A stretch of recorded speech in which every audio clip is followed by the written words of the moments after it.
First of all எங்கள் சேனலை subscribe பண்ணி வச்சிருக்க அந்த 8.5 லேக் சப்ஸ்கிரைபர்ஸ்க்கு ரொம்ப தேங்க்ஸ். ஏன்னா உங்களுடைய சப்போர்ட் மூலியமாக தான் இது வந்து சாத்தியம் அடைஞ்சது. அண்ட் எங்களுடைய மிகப்பெரிய எனர்ஜி பூஸ்டர்ஸே யார் அப்படின்னா நீங்கள் சப்ஸ்கிரைபர்ஸ் மட்டும்தான். Now let's get back to the business of why Ghilli is so special. So Ghilli படம் ரிலீஸ் ஆகி ஒரு 15 வருஷம் ஆயிடுச்சு. So all time blockbuster அப்படின்னு சொல்லுவாங்க தெரியுமா, ஒவ்வொரு ஹீரோக்கு அவங்க கெரியர்லேயே. அந்த மாதிரி விஜய் சாரோட கெரியரில் இருக்கிற ஒன் ஆஃப் த மூவி வந்து கில்லி அப்படின்னு சொல்லலாம். And Ghilli why this movie is so special. ஏன் இது வரைக்கும் வந்து சன் டிவியில் வந்து பிரைம் டைமில் மட்டும் டெலிகாஸ்ட் பண்றாங்க, பிரீமியர் பண்றாங்க, கேடிவில ஏன் அதை வந்து பிரீமியரே பண்ண மாட்டாங்க? இந்த மாதிரி நிறைய கேள்விகள் நமக்கு ரைஸ் ஆயிருக்கும். அதுக்கான பதில் என்ன அப்படிங்கிறதே உங்களுக்கு தெரியும். ஸோ பிரைம் டைம் அப்படிங்கிறது எல்லாருக்குமே என்ன அப்படிங்கிறது தெரியும். அதாவது சொல்லுவாங்கல்ல, சாப்பாடை சாப்பிட்டுக்கிட்டு ஊருக்காக வெயிட் பண்ற நேரம் தான் பிரைம் டைம் அப்படின்னு சொல்லுவாங்களா, அந்த மாதிரி நேரம் தான். ஸோ அந்த மாதிரியான டைம்ல ஏன் கில்லி வந்து டெலிகாஸ்ட் பண்றாங்க அப்படின்னா, இன்னைக்கும் கில்லிக்கான அந்த ஆடியன்ஸ் அப்படிங்கிறவங்க அப்படியே வந்து கண்டினியூ ஆகிட்டே தான் இருக்காங்க. நிறைய பேர் அந்த படம் வந்து ஆல்ரெடி பார்த்தாலுமே திரும்பி திரும்பி வந்து பார்த்துக்கிட்டு தான் இருக்காங்க. அதுக்கான காரணம் என்ன அப்படின்னா, அந்த படத்தை வந்து டைரக்டர் தரணி வந்து அப்படி மேக் பண்ண விதம் தான். ஸோ கில்லி இது வந்து ஒக்குடு படத்தோட ரீமேக் தானே அப்படின்னு நிறைய பேர் சொல்லுவாங்க. ஸோ ஒக்குடு அப்படிங்கிற ஒரு படம் வந்து அங்க கில்லி அளவுக்கு மிகப்பெரிய ஹிட் ஆச்சா அப்படின்னு கேட்டீங்கன்னா மிகப்பெரிய ஹிட்லாம் ஆகல. பட் அதை வந்து இங்க நம்மளோட தரணி சார் நம்மளுடைய தமிழ் ஆடியன்ஸ்க்கு ஏற்ற மாதிரி கமர்ஷியலா ஒரு சில விஷயங்களை வந்து ஆல்டர் பண்ணி கொஞ்சம் ரீமேக் பண்ணியிருக்க மாட்டேன், ரீமேட் பண்ணியிருப்பாரு. ஸோ அதனால தான் கில்லி வந்து தமிழ்ல அவ்வளோ பெரிய ஒரு வெற்றி படமா இருக்குது. ஸோ விஜய் சார் கெரியர்ல திருமலை, புதிய கீதை அந்த மாதிரியான டைம்ல அந்த மாதிரியான படங்கள் பண்ணிட்டு இருந்தாரு. 2003 2004 தான் கில்லி ரிலீஸ் ஆச்சு. ஸோ 2003 திருமலை, புதிய கீதை இந்த மாதிரி படங்கள் பண்ணிட்டு இருந்தாரு. ஸோ அந்த மாதிரி படங்கள் பண்ணிக்கிட்டு இருக்கும்போது அவரை வந்து ஒரு ஃபுல் ஃபிளெஜ்டான ஒரு ஆக்ஷன் ஹீரோவா நம்ம அக்செப்ட் பண்ணிக்கிட்டோமா அப்படின்னா, திருமலையில பார்த்தப்ப ஓகேப்பா அப்படிங்கிற மாதிரி தான் இருந்தது. பட் அதை வந்து அடுத்த கட்டத்துக்கு எடுத்துட்டு போன திரைப்படம் தான் கில்லி. ஸோ இந்த சரவண வேலு அப்படிங்கிற கேரக்டர் விஜய் சாரோட கரியர்லேயே அவரோட பிலிமோகிராஃபிலே ஒன் ஆஃப் த மிக முக்கியமான ஒரு கேரக்டரா இருக்கும் அப்படின்னு சொல்லலாம். ஸோ டைரக்டர் தரணி அதுக்கு முன்னாடி வரைக்கும் விக்ரம் சாரோட தில்லு தூள் எல்லாமே பண்ணியிருந்தாரு. ஸோ தேர்ட் டைம் அவர் கூட தான் சேருவார்னு சொல்லி எதிர்பார்த்த நேரத்தில் அப்படியே வித்தியாசமா வந்து விஜய் சாரை வச்சு ஒரு படம் பண்ணலாம், அதுவும் ஒரு ஸ்போர்ட்ஸ் பேஸ்ட் மூவி. கபடி அப்படிங்கிறது தமிழர்களோட அந்த பண்பாடு, ஒரு வீர விளையாட்டு அப்படின்னு சொல்லுவாங்களா, அதை வந்து மையமா வச்சு நம்ம வந்து ஒரு அழகான ஒரு கதை ஒன்று எடுக்கலாம்னு சொல்லிட்டு ஆல்ரெடி இருந்த படத்தை வந்து கொஞ்சம் ரீக்ரியேட் பண்ணியிருப்பாரு. ஸோ இதுல பெரிய பிளஸ்ஸா இருந்தது என்ன அப்படின்னா, அந்த கேரக்டர்ஸ்குள்ள ஏற்படக்கூடிய அந்த கனெக்டிங் ஆன ஃபேக்டர்ஸ். என்னைக்குமே ஒரு படம் வந்து என்டர்டெய்னிங்கா இருந்தா மட்டுமே அது வந்து எவர் கிரீனா இருக்குமானா இருக்காது. ஆடியன்ஸோட கொஞ்சம் வந்து கனெக்டிங் ஃபேக்டரும் இருக்கணும். ஸோ இந்த படத்துல என்ன மாதிரியான கனெக்டிங் ஃபேக்டர் இருக்கும் அப்படின்னா, எனக்குமே அப்பாவுக்கும் பையனுக்கும் இருக்கக்கூடிய ரிலேஷன்ஷிப் அப்படியே வந்து பிரதிபலிக்கிற மாதிரி இருக்கும். எல்லா middle class, high class, low கிளாஸ்ல இருக்கக்கூடிய அப்பா பையன் எப்படி இருப்பாங்களோ அதை வந்து அழகா வந்து போர்ட்ரே பண்ணியிருப்பாங்க.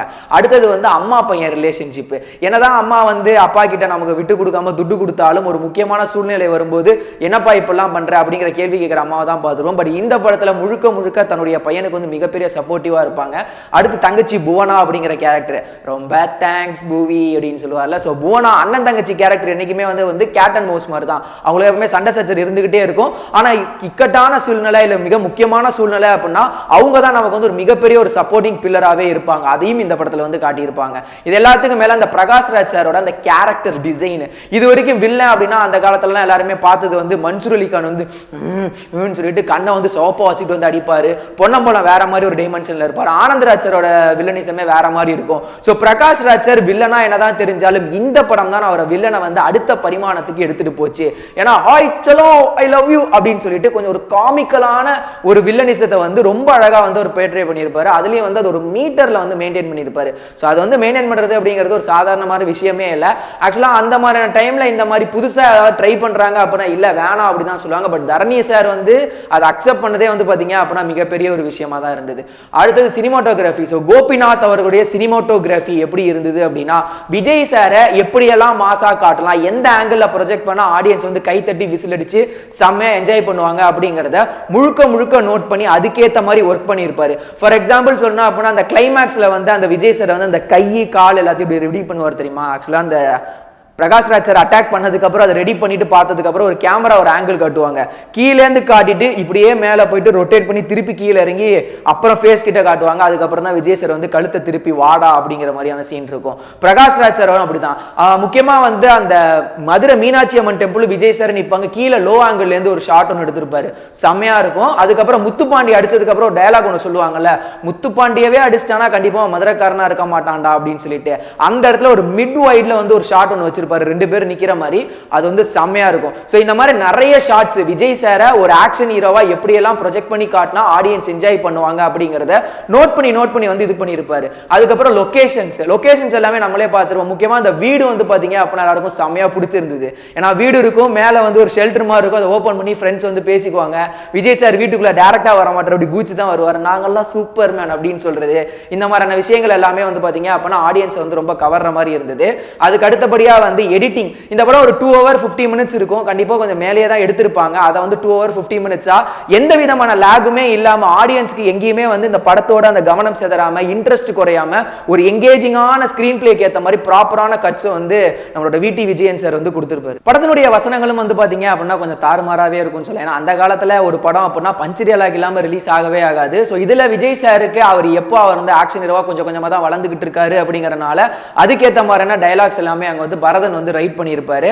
அண்ட் இது எல்லாத்தையும் தாண்டி அந்த ஸ்கிரீன் பிளே அப்படிங்கிற அந்த ஒரு விஷயம் தான் இந்த படம் வந்து எந்த வகையிலும் நமக்கு வந்து எங்கேஜிங் ஃபேக்டர் அப்படிங்கிற ஒரு விஷயம் சொல்லுவாங்க தெரியுமா, அது வந்து கவனச்சிதறலே இல்லாம முழுக்க நம்மளை வந்து கண்டினியூஸா பார்க்க வச்சதுக்கான காரணம். ஸோ இது எல்லாத்தையும் மேல தனலட்சுமி கேரக்டர் பிளே பண்ண த்ரிஷாவா இருக்கட்டும், நம்ம பிரகாஷ்ராஜ் சார், அப்புறம் இவங்களுக்குள்ள இருக்கக்கூடிய கேரக்டர்ஸ் எல்லாத்தையும் தாண்டி இந்த ஃப்ரெண்ட்ஷிப்னு ஒரு விஷயம் வரும் தெரியுமா.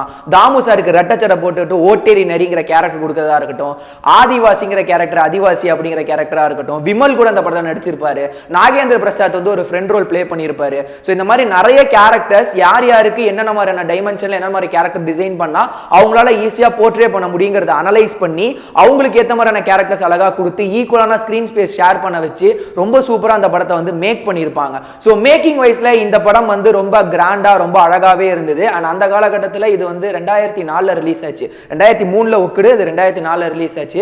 8 கோடி ரூபாய் பட்ஜெட்ல வந்து ஏஎம் ரத்னம் சார் வந்து ப்ரொடியூஸ் பண்ணியிருந்தாரு. ஸோ அவருடைய ப்ரொடக்ஷன் ஹவுஸ்ல வந்த திரைப்படத்தில் கில்லி அப்படிங்கிற படம் வந்து பாக்ஸ் ஆஃபீஸ் ரீதியா பயங்கரமா கலெக்ட் பண்ணியிருந்தது. இன்னைக்கும் எங்க ஊர் திருச்சியில உள்ள ரம்பா தியேட்டர்ல வந்து பாத்தீங்க அப்படின்னா கில்லி படத்துக்கான சின்ன ஒரு ஷீல்டு இருக்கும். இது எல்லாத்துக்கும் மேல இந்த படத்தினுடைய பாடல்கள் வந்து அவ்வளோ பெரிய ஹிட் ஆச்சு. ஸோ வித்யாசாகர் சார் அப்போ வந்து அவர் கொஞ்சம் டாப்ல இருந்தார். விஜய் சாரோட திருமலை வந்து அவர் தான் பண்ணாரு, இந்த படம் பண்ணாரு, இதுக்கு அடுத்து மதுரை படமும் அவர் தான் வந்து மியூசிக் வந்து பண்ணியிருந்தாரு. ஸோ இதுல வந்து இந்த படத்துல ஒர்க் பண்ணும்போது அவருடைய அந்த மியூசிக்கான அந்த அப்படி போடு அந்த சாங் இல்லாத ஒரு ஸ்கூல் ஆனுவல் டே ஃபங்க்ஷன் நான் பார்த்ததே கிடையாது. அது எல்லாத்துக்கும் மேல இந்த சின்ன சின்ன ரேடியோலாம் அப்பதான் வந்து இந்த ஆண்டனா வச்சு ரேடியோ வந்து 60 ரூபாய்க்கு ஹெட்செட் மாட்டி கொடுப்பாங்க. அதுலயும் வந்து பாத்தீங்கன்னா அப்படி போட்டு தான் இருக்கும். அப்ப வந்த மொபைல் பீசஸ் எல்லாம் இருக்கும் தெரியுமா, அதுலயும் வந்து பாத்தீங்க அப்படின்னா ரிங்டோன் வந்து அப்படி போடு அந்த மாதிரியான ரிங்டோன் மட்டும் தான் வச்சிருப்பாங்க. அண்ட் பைக்ல வந்து இந்த பிரேக் அடிச்சா இல்ல நம்ம வந்து கார்ல வந்து நம்ம ரிவர்ஸ் எடுக்கும் போது இந்த மாதிரி இடத்துலலாம் கூட இந்த ஒரு சாங்கை மட்டும் தான் வச்சிருப்பாங்க.